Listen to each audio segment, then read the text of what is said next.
Does the war in Iran really have an effect on mortgage interest rates? Or does war in general even have an effect on mortgage interest rates? My name is Anthony and I'm the CEO and founder of Veterans Alliance Home Loans, and today I'm going to answer your questions. All right, so for the last 2 weeks, this has been the number one question. And it is a great question and I love answering people and telling everyone. So that's why I think it's important.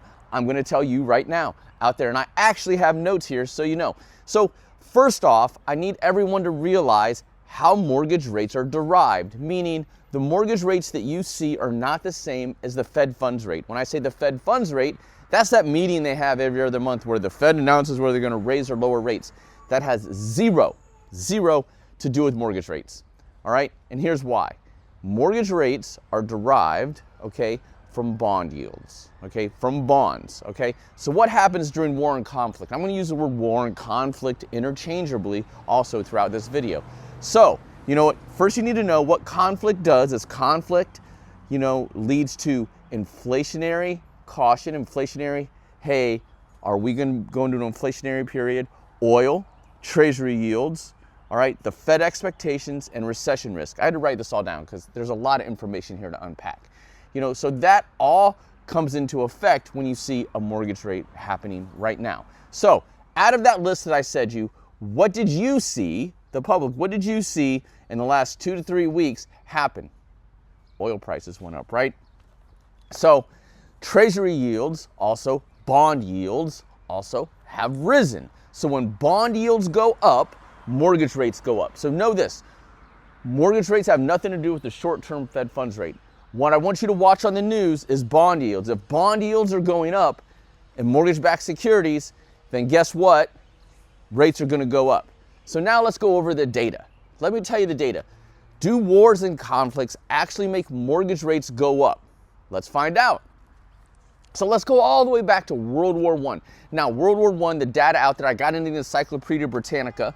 For those of you know what that is, well, go use ChatGPT or Gemini and find out what the Encyclopedia Britannica is. But however, during World War I, bond yields went from 4.12 to 4.50, which means rates went up. They didn't track mortgage rates back then, but we can tell because the bond yields what the mortgage rates did. World War II, guess what happened? Flat. In fact, they went down like 0.2%. So what does that mean? That war and conflict does not always mean that mortgage rates are going to go up. In fact, World War II was flat, a little bit down. However, during the Korean War, it went from 1.98 to 2.72, which means they rose. The Vietnam War, they went from 5.81 to 6.51. Those are bond yields, okay? Now, this one I want you to pay particular importance to, because it's kind of maybe what's going on here, and maybe we have another example here later on. But Yom Kippur War in 1973, this was also called the oil shock.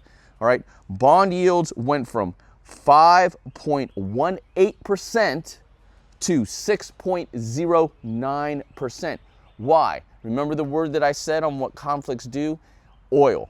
All right, the oil prices, okay, went up, so bond yields went up. Okay, that's almost a 1% increase. Then, from 1970 all the way to 1979, mortgage rates. This is where Freddie Mac started tracking mortgage rates. So, from 1970, mortgage rates, because what I talked about was bond yields, mortgage rates went from 7.5% in 1970 to 11.2% in 1979. All right, I need you to think about this for a second. 11.2%. And you're complaining about 6.3? All right, just saying. All right, Cold War, 1979 to 1981. 1981, bond or mortgage rates went up from 10.78, which also led to 11.2, the highest in 1979, all the way to 14.70 in 1981. 14. So when you hear parents and people say they had rates in the 14s, yes, that is true. All right, so in a 2-year period, we saw rates go up to 14.71. Gulf War. What do you think happened? It's actually the inverse of what you thought happened. They actually, bond yields, all right, went down from 6.86 to 6.72. And here's why. The bond yields went down and rates fell because of recession fears. Now that's a little different than right now. I know we have all different pundits out there saying what. I'm just saying that we had huge recession fears back in that Gulf War era, okay? And so the bond prices and the bond yield actually fell, okay? So rates actually came down. All right, Iraq War, we went up 5.61%. This is from March 13th. All right, this is really a great example of what's happening now because in the last 2-3 weeks, this has happened. The Iraq War, 2003, from March 13th, rates were 5.61. We went up to 5.91 on March 27th. So that's 2 weeks. Rates went up 30 basis points. All right, Russia's invasion of the Ukraine, and here's where it's huge. Russia's invasion of the Ukraine, our mortgage rates, and this is where you saw it, and I've seen it, we have all seen it. We were at 3.89 in February of 2022. We went up to 7.79 at the highest in October of 2023. Okay, so that is just a conflict, and it rose our rate, and our rates went up. So the current Iran conflict, as you know, if you're out house shopping or you're seeing the rates went down, over the last 6 months, it's been a great period, all right? Rates have went down, things were happening, people were buyers in the market, it's moving season. But in the last 3 weeks, if I talked to you 3 weeks ago, and if you look at videos from 3 weeks ago, I was doing rates in the 4.9s, 5.2 for my VA loans, right? We are up at 6% now. Everybody, we are at 6%, and so is everybody else. There's ways for me to get you under 6, but I really want you to take away this. You can't control the rates. I can't control the rates. We can't control the conflict. No matter what your opinion is on it, and that's what this video is about, is providing you the facts, it doesn't matter. What matters is getting you into a house, because 6.25, the difference between 6.25 and 5.70, 60 bucks maybe, 50, 60 bucks. If 50 or $60, and I'm saying this to be real, I'm not being mean to everybody. If 50 or $60 is going to stop you from buying a house, you are not really a home buyer anyway. It's time for you to keep renting and learn how to create wealth and live the American dream. If that hurts your feelings, I'm sorry. 50 or 60 bucks shouldn't make the bank. If it is, then you need to lower your expectations and lower your house price $100,000 and make that up. But Anthony, I wanted this house of my dreams. Okay, pay the 50 or $60 because what? I'm coming with you a solution. In 6 months from now, after 6 on-time payments, not one, rates will probably go down. I cannot predict the future. They're going to go down in 6 months, all right? We're going to refinance you. Oh, but it costs money. Not that much money, and we do it for free at Veterans Alliance Home Loans and Zap Mortgage. So, great one there. My point to you is don't stop house shopping.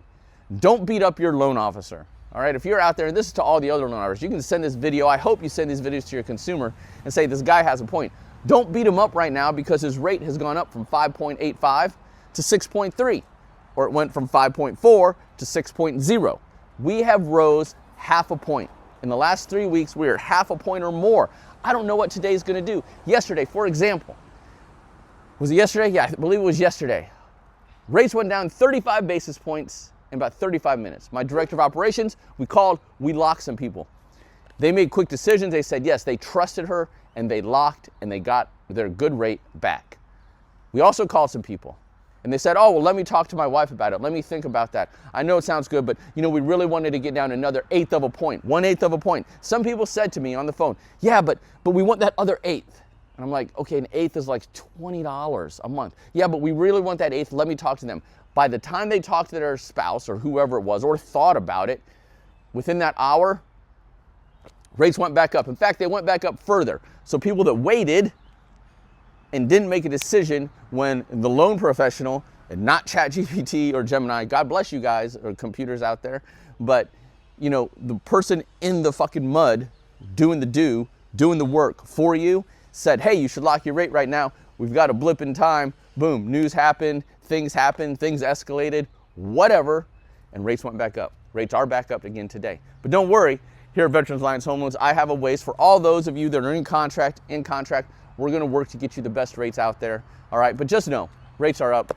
Don't beat up your loan professional. Don't beat up your real estate agent.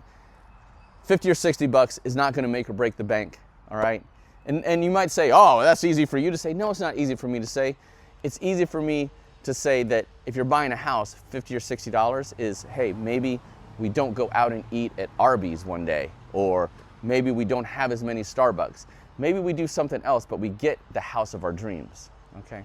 All right, this is Anthony. Please subscribe below. Send this to everybody you think that might benefit from this.